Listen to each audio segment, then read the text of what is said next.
Star TV और मैं हूं आपके साथ स्मिता पटवार। चलिए रुक करेंगे उत्तराखंड की तमाम बड़ी खबरों का, लेकिन उससे पहले एक नजर आज की हेडलाइंस पर। जोशीमठ पहुंचे सीएम, धामी प्रभावित परिवारों से की मुलाकात। वाइल्ड लाइफ इंस्टीट्यूट का संविदा कर्मी ही निकला डाटा चोर, पुलिस ने किया 2 चोरियों का खुलासा।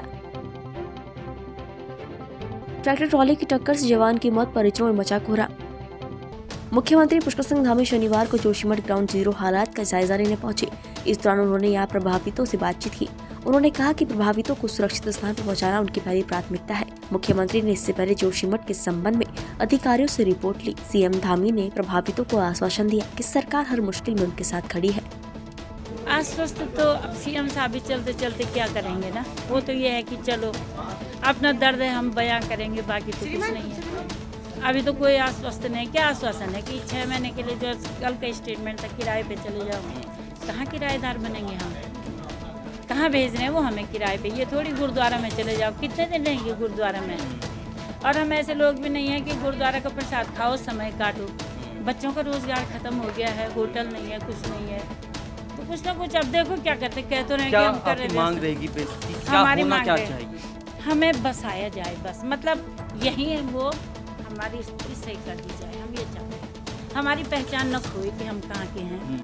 अस्थि गंगा घाटी संघर्ष समिति के बैनर तले क्षेत्र के हजारों ग्रामीणों ने उत्तरकाशी कलेक्ट्रेट परिसर पहुंचकर घाटी की खस्ताहाल सड़कों के सुधारीकरण, डामरीकरण और सड़कों को आरटीओ पास करवाने सहित विभिन्न मांगों को लेकर धरना प्रदर्शन किया। अपने तय कार्यक्रम के अनुसार अस्थि गंगा घाटी कैलाशू क्षेत्र के लोगों ने पहले PMGSY के कार्यालय में तालाबंदी की और उसके बाद उत्तरकाशी शहर के मुख्य मार्गों में जुलूस प्रदर्शन के साथ जिला प्रशासन और उत्तराखंड सरकार के खिलाफ नारेबाजी कर अपनी चिन्हित 5 सूत्रीय मांग को अविलंब पूरा करने की मांग की।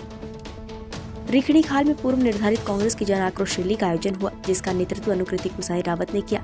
सरकार जवाब दो विकास रैली के दौरान आमजन और कांग्रेस कार्यकर्ताओं को संबोधित करते हुए कांग्रेसी नेत्री अनुकृति गुसाई रावत ने कहा कि पिछले 6 सालों के दौरान प्रदेश और लैंसडाउन विधानसभा का विकास ठप है, जनता परेशान है और कानून व्यवस्था ठप है, महिलाएं असुरक्षित है। अंकिता भंडारी हत्याकांड में सत्ता से जुड़े लोग आरोपी है। आज ये जो जन आक्रोश रैली लैंसडाउन विधानसभा के अंतर्गत निकाली गई, उसका यही उद्देश्य था कि जिस तरीके से लैंसडाउन विधानसभा की उपेक्षा की जा रही है उत्तराखंड सरकार द्वारा भी और यहाँ के क्षेत्र विधायक द्वारा, जो खुद इस बात को कह रहे हैं कि 11 साल के अंतराल में वो कोई विकास का काम लैंसडाउन के अंदर नहीं कराए गए हैं। मैं सोचती हूँ जो अपने आप में एक दुर्भाग्यपूर्ण बात है और 11 सालों के अंदर लैंसडाउन को जिस दिशा में जाना चाहिए था, आज मैं सोचती हूँ कि दुर्भाग्य हमारी विधानसभा का कि चाहे शिक्षा हो, स्वास्थ्य हो, रोजगार हो या लैंसडाउन की सड़कें हो, सारी व्यवस्था जो है लैंसडाउन के अंदर चरमराई हुई है। पर इसी के लिए आज ये आवाज उठाने का काम लैंसडाउन विधानसभा के अंदर कांग्रेस के कार्यकर्ताओं द्वारा किया। मसूरी में मसूरी स्पोर्ट्स एसोसिएशन ने अपनी स्वर्ण जयंती धूमधाम के साथ मनाई। इस मौके पर मसूरी स्पोर्ट्स क्लब द्वारा कई खिलाड़ियों को सम्मानित भी किया गया। मसूरी के होटल के सभागार में आयोजित कार्यक्रम में बतौर मुख्य अतिथि पहुंचे उत्तराखंड क्रिकेट एसोसिएशन के अध्यक्ष जोत सिंह घुनसोला ने दीप प्रज्वलित कर कार्यक्रम का शुभारंभ किया। 1972 में जो हमारे वरिष्ठ साथी रहे होंगे उस समय उनके द्वारा ये मसूरी स्पोर्ट्स एसोसिएशन की स्थापना की गई थी। उसके बाद में विभिन्न लोग इसमें अध्यक्ष रहे हैं। बाद में श्री नंद किशोर बम्बू जी इसके अध्यक्ष रहे हैं, जो अंतर्राष्ट्रीय रोलर हॉकी के रेफरी भी रहे हैं और खुद एक बहुत अच्छे खिलाड़ी थे। और आज 2022 में 50 साल इसको पूरे हुए हैं, तो दिसंबर में हम लोग ये कार्यक्रम नहीं कर पाए। अब ये स्वर्ण जयंती मना रहे हैं, सभी खिलाड़ियों इकट्ठे हैं हमारे इस कार्यक्रम में और अपने अनुभव इसमें साझा कर रहे हैं। और मसूरी स्पोर्ट्स एसोसिएशन का तो यही प्रयास रहा है लगातार कि मसूरी में जो खिलाड़ियों को विभिन्न प्रतियोगिताएं करवाते आ रहे हैं, जिससे खिलाड़ी आगे जा कर के जिला, प्रदेश और राष्ट्रीय स्तर पर प्रदर्शन कर सकें। और कई खिलाड़ी इसमें निकले भी हैं जिन्होंने प्रदर्शन किया है। एक समय था मसूरी में जब अक्टूबर माह में जो यहाँ पर ऑटम फेस्टिवल होता था, तो all India roller skating championship होती थी, जो बहुत स्वर्णिम कहा जाएगा उसको। लेकिन आज की तारीख में यहाँ पर कोई स्केटिंग रिंग मौजूद नहीं है, खिलाड़ियों के लिए कोई मैदान नहीं है हमारे पास हम जहाँ वो खेलें। एक सरमे मैदान होता था, वो भी एक हिस्सा उसका बरसात में गिर चुका है, वो टेढ़ा हो गया है और वो सरकारी है, डिफेंस का मैदान है, तो वहाँ पर कई बार हमको मैदान में प्रतियोगिता करवाने के नहीं मिला है। लेकिन हमारा प्रयास रहता है कि हम अपने स्तर पे जो है खेल प्रतियोगिताओं को तो आयोजित करते रहें। अभी राष्ट्रीय खेल दिवस के मौके पर हम लोग एक हॉकी प्रतियोगिता आयोजित करते हैं स्वर्गीय मेजर ध्यानचंद की स्मृति में, जिसमें इस साल पूरे देश भर से गर्ल्स और बॉयज़ की लगभग 60 टीमों ने में से कहा। तो मैं मानता हूँ कि कम से कम 55 साल से तो मैं भी इस संस्था से जुड़ा हूँ और भाई साहब नंदकिशोर भम्बू के साथ काम करने का मौका मिला है। और मसूरी स्पोर्ट्स एसोसिएशन का एक लंबा इतिहास होने के कारण से मसूरी की एक पहचान मसूरी स्पोर्ट्स एसोसिएशन है। चाहे उत्तराखंड का जब पहला गेम स्टेट गेम हुआ मसूरी स्पोर्ट्स एसोसिएशन के सौजन्य से हुआ और हम लोगों ने बड़ा सहयोग दिया। और जहाँ तक गतिविधियों के यहाँ से एक बहुत अच्छे खिलाड़ी निकले हैं। मुकेश रावत हैं जो इंटरनेशनल लेवल पे रहे हैं, राजकुमार जी रहे हैं बहुत इंटरनेशनल लेवल पे रहे, सब मसूरी स्पोर्ट्स एसोसिएशन से जुड़े हुए सदस्य हैं। और यानी कि स्केटिंग भी में रहे हैं, अनिल रतूड़ी जी रहे हैं और क्या नाम रविंद्र रौथान रहे हैं। तो ये सब स्पोर्ट्स से ही जुड़े हुए थे और मसूरी का एक नाम रोशन इन्होंने किया है।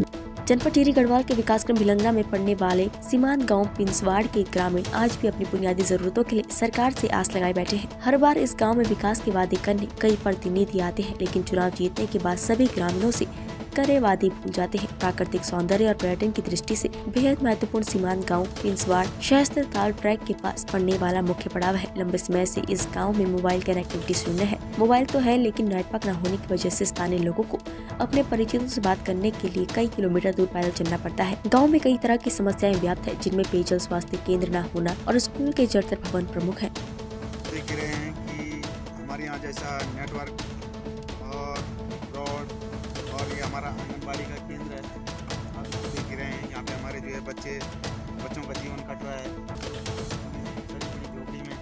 हमने कई बार जो है इनके प्रस्ताव दिए हैं, टावर के लिए लिखा है, लेकिन हमारी जो है कोई आवाज़ आगे सुनाई नहीं पड़ रही है। विधायक साहब को लिखा है, डीएम साहब को लिखा है, लेकिन इस पर जो है किसी ने कोई विचार नहीं किया।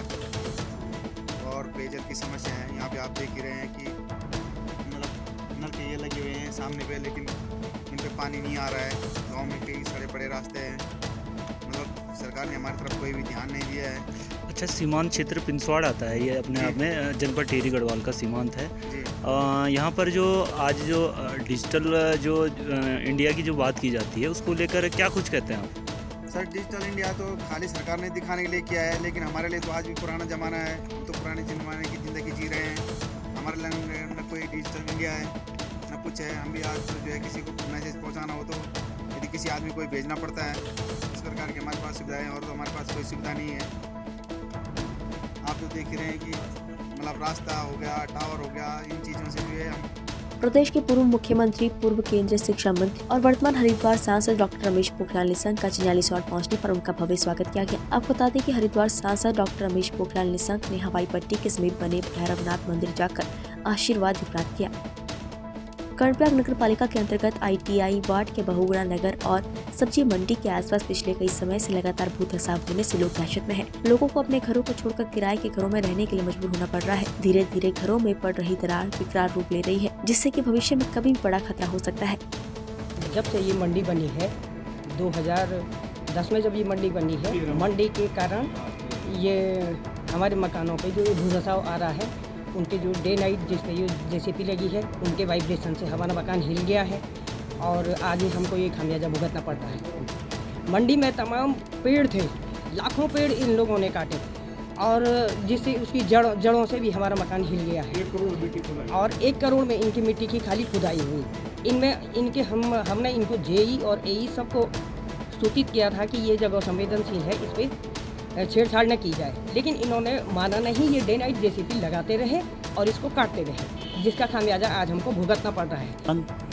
नीचे 20 का मकान, कमला रतोड़ी का मकान और ये आसपास के सभी मकानों को काफ़ी क्षति हुई है और हमको या तो शिफ्ट किया जाए या तो हमको मतलब इसकी तुरंत बरसात से पहले यदि इसकी मरम्मत नहीं की गई तो कोई अनहोनी घटना हो सकती है।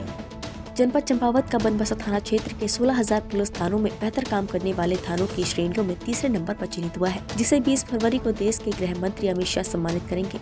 चंपावत के SP देवेंद्र पिंचा और थाना अध्यक्ष लक्ष्मण सिंह जगवाड़ को कुमाऊं रेंज के IG नीलेश आनंद भरने ने इस उपलब्धि पर बधाई दी।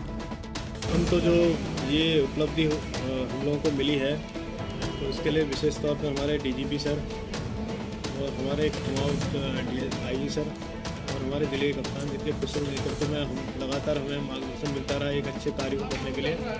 और हमारी टीम चाहे सब इंस्पेक्टर हो चाहे एक बीट का कांस्टेबल हो, सबको जो उनके द्वारा बीच में हमारा हमको काफ़ी प्रोत्साहन वो देते रहे, मोटिवेशन देते रहे, जिसके कारण हम लोग लगातार क्षेत्र में काम करते रहे, चाहे वो नशे के क्षेत्र में हो, चाहे कोटा क्षेत्र में कोई भी अवैध तस्करी से संबंधित हो, और अन्य हमारे जो अपराध हैं चाहे साइबर हो और चोरी जो भी है, सबके अनावरण में सर की बहुत अहम भूमिका रही। उनके मार्गदर्शन पर हम लोगों ने ये अचीवमेंट हासिल किया है। और साथ ही यहाँ का जो जनता है, जनता का भी जो पुलिस कुमाऊं रीजन का जो है बनबसा थाना है उत्तराखंड में, ये पूरे देश में 16,000 पुलिस स्टेशन में से जो है वो तीसरे नंबर पे आया है।